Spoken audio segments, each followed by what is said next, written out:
Hi, Phil Aston here from Now Spinning Magazine with a new feature for the Now Spinning Magazine website and YouTube channel.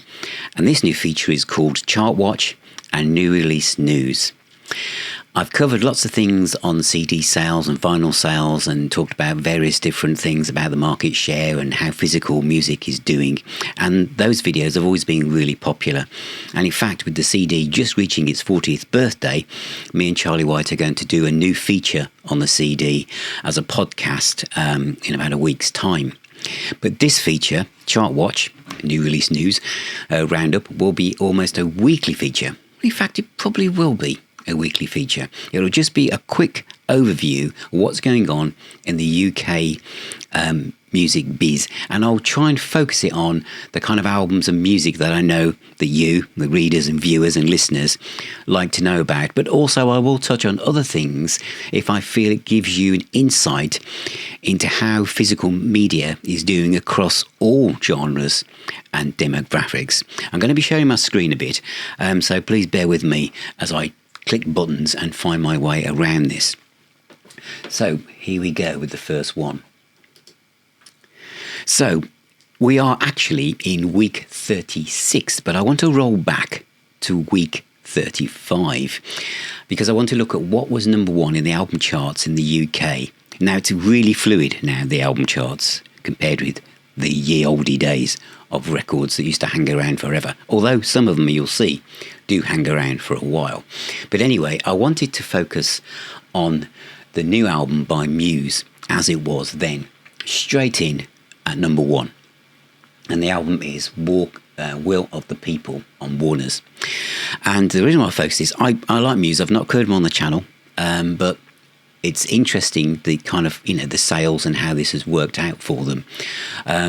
So there were 51,510 albums by Muse sold, which got it to number one. Okay, now that's a good chunk of sales there. Now that was more than the top 10 of the album chart of that week combined to get to number one. Okay, so out of that 51,510, 19,500 were CDs.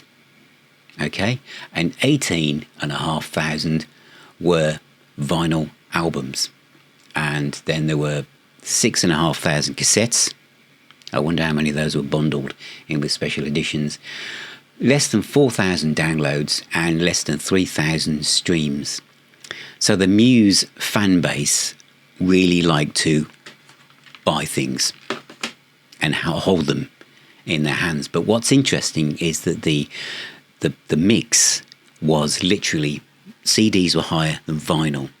So everywhere I go, and I was researching this little segment, it's all about vinyl sales. But CD sales are what is holding up, the physical market. Right, I'm going to go to week 36 now, so I'm just going to roll back. Now, I'm going to mention an artist here that I don't know much about, and it's not somebody I follow, but I wanted to mention it because this is a new album by a guy called Youngblood, spelled Y-U-N-G, and his album has gone straight in to number one, and which is what happens on this. But this is a young guy, he's 25 years of age, but what's interesting is that his sales is 22,800, so a lot less than Muse, but this shows how fluid it is to how you get your number one or your top 10 positioning. Okay, but what's interesting is that there was literally just under 14,000 of that was CD.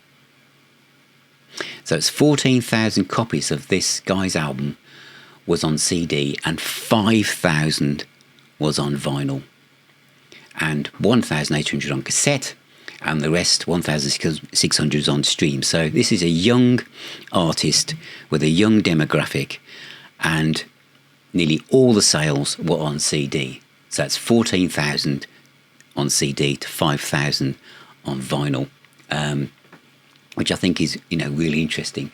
The other thing here I'll point out, and this is Megadeth, I've gone straight into the UK album chart at number 3. Now this is with 5,400 sales. So you can see the difference. So we had Muse the week before with 55,000 sales, the whole of the top 10 combined. Now this week's number one, Youngblood, is 22,000 sales, but number three, to get to number three in the album charts, is actually 5,400 sales. Okay, and the other person who's in amongst this, I think, if I just move my camera around if I can.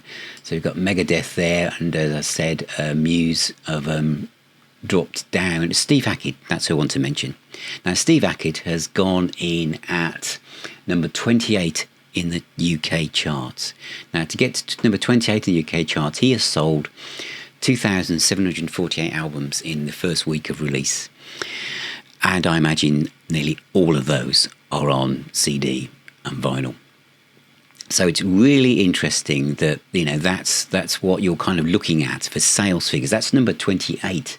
So as you get down to, I'll just mention this. Roxy Music have got a re-entry with the best of Roxy Music at number 43. Now I know that that's the second best-selling vinyl album in the UK at the moment, and I don't think that's probably more than $1,000, I think.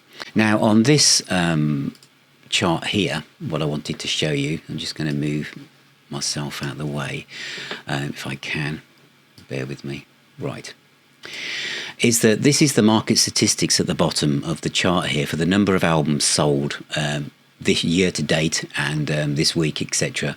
And you can see the physical albums at this little this bar at the bottom beneath me here is around 14.5 to 15.5%. So that is the physical music market in the UK. And of the all albums sold so far this year, there's been 69,000 albums have been sold, of which 69 million albums have been sold this year, and of those 9,205,000 have been physical releases, either on CD or vinyl. But that 9,205,000 is about 15% of the whole market. The other thing I wanted to show you was on here, on this one now, this one here, which is over there, that's it, where I'm pointing. In fact, I'll move me near it so you can see. So I'm right next to it now. This is the actual official record store chart. So this is all the CDs, vinyl and cassettes that are sold in week 36 in the UK. And we've got Youngblood at number 1, so we knew that was about 22,000. And then we've got Roxy Music, which is number 4, but I know that that's the second best-selling vinyl album in the UK at the moment. And you can see, and as we go down there, there's a mixture of pop, rock, legacy acts like David Bowie, Muse, you see, were number 4. I've gone down to number 18. It's so, all the fans go out and buy everything in the first week, and I bet Ozzy's album will do the same thing when I cover that, probably next week now. And then they drop out. The indie chart, which is over here, this is anything that's not a major label. So this is an interesting chart because you'll have things like Stereolab, the Arctic Monkeys, Steve Earle, Machine Head, ZZ Top, anyone basically who's not on in Black Sabbath because they're on Sanctuary, which is an independent label. I think that's all I wanted to cover on that, I think. Yes, it is. And the other thing I just wanted to touch on is here, which is the rock and metal albums, just out of interest. And this is, as you can see, so we can see that Megadeth are number 1, and that's on less than 3,000 sales. And then Genesis, who's number 28 in the chart, is number 2. And so the sales here are going to be quite niche, again, just like physical releases are. And some of you thinking, God, you got the Foo Fighters, never mind Dark Side of the Moon in there. All music is available now, all at once. And so if you're a young music fan, there isn't any idea of like this is old or this is new. It's just music. You can go and stream it. You just go and search on Spotify and there's your music. And if that music is used on a TV program on Netflix, it's new. It's contemporary, as we saw what happened with Kate Bush. So Dark Side of the Moon, Wish You Were Here, Diamond Star Halo's new album by Def Leppard, which is excellent. Too Fast for Love, Motley Crue, who are on tour. Paranoid, Metallica, The Wall. It's a lot of Floyd. So all of these things are popular. So that's an overview of what's going on in the UK album charts at the moment. So what is inbound? Well, inbound at the moment, if I'll just move me out of the way, is the things that I'm looking at. We've got Words of Music by Lou Reed, Animals by Pink Floyd, more Floyd, so we can expect that to go in the charts. Joe Strummer, the Mescalero Years, David Bowie, Creedence Clearwater Revival. It's quite an expensive set, that, but I think it's a concert that a lot of people have wanted for a long time. Madison Square Garden, The Grateful Dead, The Asylum Years, Joni Mitchell. I'll be getting that, but I just want the price to drop a bit before I dive in, and I'm sure it will. Dr. John, George Michael, Herb Alpert. We've got Eric Clapton, the Complete Reprise studio albums. Don't know if I'm going to be interested in that, to be honest, at the moment. Zappa from 75, Todd Rundgren. And we've got Howard Jones from Cherry Red, and Billy Joel. Creatures of the Night, Super Deluxe Edition by Kiss. Am I tempted by that? I didn't get Destroyer, which I would have wanted to get, but the price was just bonkers, really. And then finally, the other area I'll show you is, we know about the Beatles Revolver Super Deluxe set, John Entwistle rarities. That sounds quite good. Kiss Off the Soundboard, live in Des Moines. That's about 20 quid, but it is from the 70s, so that's quite interesting. Cat Stevens, Catch a Ball, Super Deluxe, Kiss, Creatures of the Night, I've mentioned, Jethro Tull, Thick as a Brick. That's the 40th anniversary on CD and DVD. It's actually been re-released. Hurrah! Other things that might be interesting: Jimi Hendrix live at the LA Forum, Rolling Stones, and One Camo, 1977. What else am I looking at? I'm looking at Roger Chapman's Turning Up Loud, which is the second 5 CD box set from Cherry Red and Esoteric, so I'm definitely going to cover that. And Humble Pie, I Need a Star in My Life, and that was a new one for me. Twink, from the Pink Fairies. I'm interested in that as well. So that's kind of like an overview of what I'm kind of thinking of.